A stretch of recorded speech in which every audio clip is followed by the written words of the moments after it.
everyone, and welcome to this week's episode of DEI After 5. So, we are going to continue our conversations around how do you take care of yourself, especially in times of uncertainty. This week, we have a special guest with me, KutiMac. We'll get into it when we start talking, but it's a small world and how people cross paths. And so, this was someone who I met a few months ago, and I was like, you know what? We just have to have you on the show. So, Kuti, I want to welcome you to the show. Welcome. Oh man, thanks for having me here, Sasha. Wonderful. So, for folks who may not know who you are, can you give us a little bit about who you are and what you do? Who am I and what do I do? Wow. Okay, so who I am, I'm KutiMac. I am a wellness coach. I'm former record exec, still deal with the music industry to some regard, but I've taken all of those experiences and brought them together to become a speaker. And so I'm a keynote speaker, and I speak mainly on either wellness in the workplace especially, and I also do talk about the music industry from time to time, especially on the university level. Wonderful. So when I started talking, I said we kind of met, cross paths in this very interesting way. And then at a speaking engagement, actually. Yeah, right. And so it was funny because come to start talking, we realized like we know a lot of the same people, like my cousins, and it was just small world. Very small world. I always say, everything that I am, when you ask me who I am, it all conspires to a situation where I honestly can't really afford not to be anything but a relatively decent person because I don't have too many alibis. I mean, you're only going to meet so many people whose actual name is Kuti. And if you've met them and it's spelled the same way, they're related to me. Given my age, given where I grew up, given where I went to college, University of Virginia, given the music industry and just the travels that's put me through, playing sports, being in a fraternity, like all these things just add up to me being a very singular person. And so I feel like the Black Forrest Gump sometimes, where it's just like everywhere I turn, there's somebody who you ask one or two questions and we got the same people in our phones. And that's what happened with you and I. And that's exactly what happened. I was like, wait a minute, you know Pia? Hold on, let me call her. And the beauty of it is, for better or for worse, most of the time for better, whatever that person has to say about me, I tell you to accept, Yeah. So I got no bad reports so far. Amen. So I want to talk about, kind of the work that you do around wellness in the workplace. And for the last week or so, I have been talking to people around like what is happening kind of in our country right now and the impact that it's having on the workplace. I was having a conversation last week with someone who works in the restaurant industry and in the DC area in particular. And, saying there's a lot of high anxiety. The work that I do around psychological safety, I'm like, there is none, zero right now, kind of happening in the workplace. And so I want to talk to you about what you're seeing right now. Is it any different than what you've seen in the past? And we'll start there.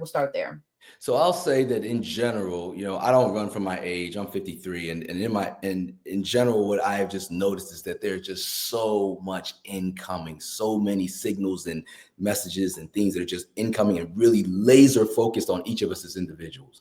And the human body, the human brain is an amazing machine, but it's really not designed to accommodate all of that in the way that we are currently getting it in as rapid fire as we're getting it. So that there's an undercurrent of overwhelm that's just already there, humming in the background like your refrigerator, that you don't even think about it until it stops. And it rarely stops. So yes, it's a lot going on, and then everything just seems to ratchet up by the second, which is a byproduct, one of the negative byproducts of the digital era. I mean, I think digital technology is amazing. It's how we're able to do this right now, and how thousands, if not millions of people will be able to share with what we've got to talk about. But at the same time, the downside is just everything everywhere all at once, kind of like that movie title.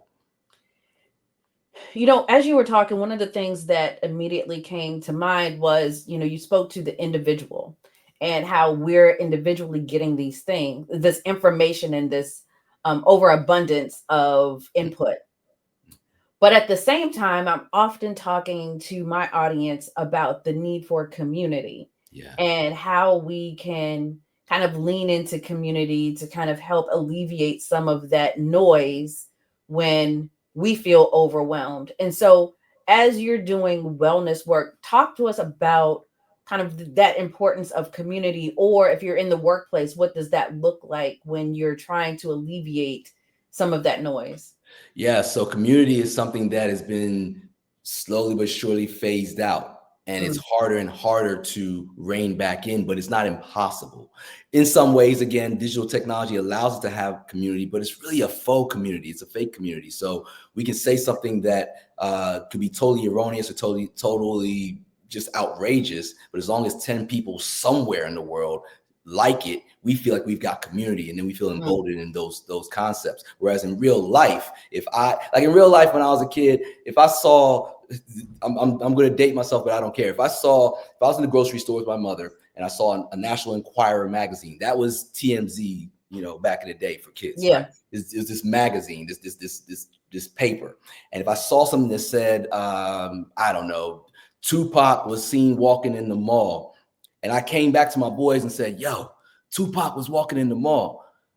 Those three dudes look at me and be like, "Man, Tupac got shot. Like, what are you talking about? He's dead." And it would stay, it would dead right there. But if I throw Mhm. that out online, what happens is 10 other people go, if I have a convincing picture, 10 other people go, "Ooh, Tupac was in the mall." And now it becomes a truth of some sort. And then that gets a chance to spread. So the things that community actually help us evaluate, edit, modify, reconsider. What I miss about the past that we don't have as much now is just a fair exchange of ideas where we don't agree, and then in that exchange of ideas we discover, oh well, maybe that doesn't sound that plausible, or maybe that, maybe I'm not totally right.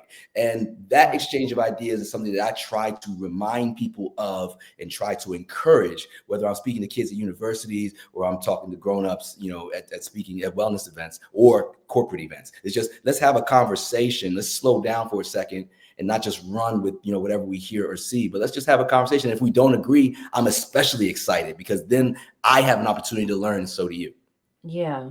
So you're talking about challenging comfort, right? Challenging kind of what we think is correct, and that's not a bad thing, but we don't have that pushback, Yeah, we don't have right? checks Or and balances anymore. It's just something right, gets said, and as long as it tickles a particular group's fancy, they just run with it. I mean, I can't tell you how many, I won't say arguments, I don't like to argue, but how many debates I have with people just because I go, "Hey, did you check that? Did you vet that?" And I'll be honest, I didn't used to check and vet these things right, because for some reason, when we see something come at us in sound and pictures through a screen, it gives us validity. It is like, okay, this must be true. But that was because we grew up in an era where there were gatekeepers. Now, right, some of those gatekeepers, could they be trusted? Don't know.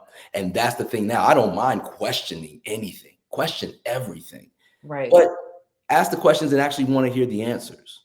And that's the thing that I try to encourage, just people just pausing, slowing down, considering, reflecting, reviewing, and then proceeding. It sounds like a lot, but when you do it as a habit, it starts to become just something that's really reflexive and only takes minutes. And it's part of the de-stressing recovery stuff that I do share when I talk to people. Yeah, and it's interesting because as you were talking, I'm like, just that whole process forces you to slow down, Yeah. forces you to kind of reconsider, readjust. Yes. Um, it forces you to ask questions. And we are in a society that does not like to be questioned, that does not like to be challenged. And so it really puts you in a position to be able to create a space of comfort for yourself, good Yeah, or and bad. it's wild because Right. while it doesn't like to be, this era doesn't like to be questioned or challenged, they question and challenge everything. Right. You Oh, know, absolutely. as soon as you throw something up there, nah, that's fake. Nah, that's this. Nah, that's that. Nah, that's that. And in some ways, again, every one of these institutions that we grew up with as being bedrocks, none of them are beyond reproach. So they all do deserve. Does the government deserve to be questioned? Sure. Does the law and enforcement deserve to be questioned? Of course. Should education be questioned? Most definitely. Absolutely. Healthcare, science, all these things, that's what they are. That's what science was asking questions and then just modifying the answers as you go. But now everybody wants everything just immediately, wholly formed when they get it. And when it doesn't smell right to them, they just dismiss it or disregard it. And because everything is algorithmically targeted towards us as individuals, and we don't even realize it. It took a second for me to really get the fact that when I looked at my smartphone and all those apps that are on my smartphone, every one of them, the way they make money is by me engaging with that specific app. Mm-hmm. So while these apps are great for productivity, great for searching information, great for getting directions, the more I use them, the more they can say, hey, look how many people use this. We know their demographics, market to them through us. Every single app on your phone is designed to get you. So if I open up, a web search app just to find something, before I even ask it what I want, it already knows I like Prince. It already knows, I was in the music game. It already knows all these things. It's just like, hey, did you know that Prince 15 years ago did this? And next, I'm just in this rabbit hole. Before I even ask the question, before I even remember, sometimes I even forget the question that I came there to ask it in the first place. And every single app you use is designed to do that. So they're all algorithmically pulling towards you. And the thing that's missing now that we had, for better and for worse, is monoculture. Especially in America, we have a very multicultural base of people in the first place. Mm-hmm. Then you add to that a huge population, then you add to that we don't have monoculture anymore. So if I want to watch something on TV, I was talking to somebody yesterday about this. I asked, well, what are you watching right now? They named 3 shows I had never heard of. Yeah. And I'm thinking, okay, cool. Let me go check those out. Those 3 shows have 2-3 seasons each. And I'm thinking, okay, do I binge watch this? Whereas before, Tuesday, whatever, Sunday night. Thursdays at 8:00 was Cosby Show. And everybody watched it at the same time. You didn't know what was going to happen until next Sunday at 8:00. So whether you loved it or hated it, you sat there and watched it and all the commercials that came with it and everything else. There's very few things that we do as a monoculture now. I remember when I came to this country, what was it? It was a big miniseries that had just come out when I landed in America, Roots. And everybody watched it. Yeah. Everybody, not just Black people, not just everybody was watching Roots at the same time. It made like the biggest thing, the biggest TV phenomenon of that era. Yeah. If something like Roots came out now, some of us would watch it. Some of us would wait till it finished running so we could binge it over the weekend. Yeah. Some of us would watch it immediately and then tell everybody what happened. So some people would be like, that's that slave stuff. I ain't watching it. And it would be just this fractured experience. Whereas when we all were locked in watching it, then we all could make our decision about how we felt about it. We could all discuss it at the same time. You made an excellent point. The last time I think that we had anything, a semblance of monoculture where we all experienced it at the same time, was COVID. Yeah. And then that's what happened. So with that, everybody's sitting still. And the wild part is the big seismic event during COVID, or at least 2 of them that I can think of. Because I was working, I wasn't even a part of it. I just kind of heard the furor in my house. So George Floyd, yeah. George Floyd happened. Most of America was sitting still to see it. And because of that, you saw this whole seismic shift in the culture because nobody had time to sit there and parse it out, politicize it initially. They saw what they saw. And once they saw what they made a decision on that. The other one that I remember kind of was sort of January 6th, because I remember I was training a client and I used to get upset with her because she always had a TV on like in the background. And so sometimes she'd get distracted because we were training virtually. And she was like, do you see what's happening right now? And I'm like, no, we supposed to be doing these push-ups. Like, and she's just like, yo, they're taking over the Capitol. I'm like, girl, come on, man. Like, I'm thinking that, again, it's some propaganda. She's like, nah, dude, this is real. So in those situations, we have those seismic events. And to that point, and to the point of technology, if you notice in America, when big civil rights changes happen, it's usually tied to some new technology that actually disperses everything before everybody gets a chance to actually translate it. So if you think about back when it was like with the Pettus Bridge and when King and them were coming over and news crews came there to see what King was doing, not anticipating that law enforcement is going to come through with 2x4s and start smacking everybody in the head, including nuns and priests and rabbis. And then worldwide, this was covered. So people were like, well, man, this is how you get down America. And America's embarrassed. So they're like, hey, we need to do something. Yep. And that's the way it works. Rodney King, somebody's having to have a camcorder. That video, that visual spread through TV and network news. And all of a sudden it was like, man, this is what's going on. So some things are always going on, but it's not till technology actually spreads it worldwide and everybody just sees it initially and they go, oh man, this is ugly. We got to change this. So just something to think about historically. It repeats itself. It's interesting because, I was out of the country when January 6th happened. So even from that perspective of being outside of the country and watching the news, and I think my flight was scheduled for January 7th. January, like the next day. And I living in the DC area, my family was like, you're not going anywhere. Like, it's a madhouse.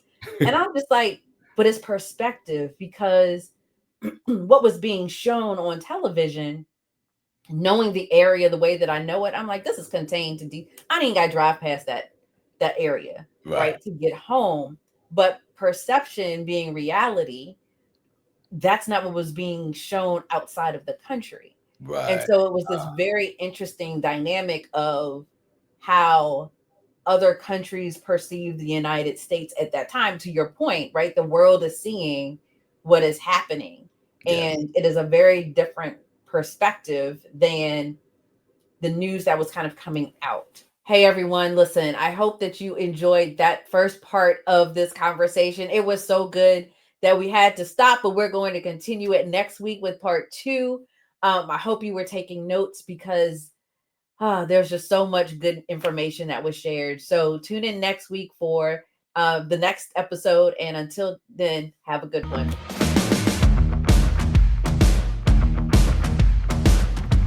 DEI After 5 is produced by the Leon Thomas Group. For more information, go to theleonthomasgroup.com.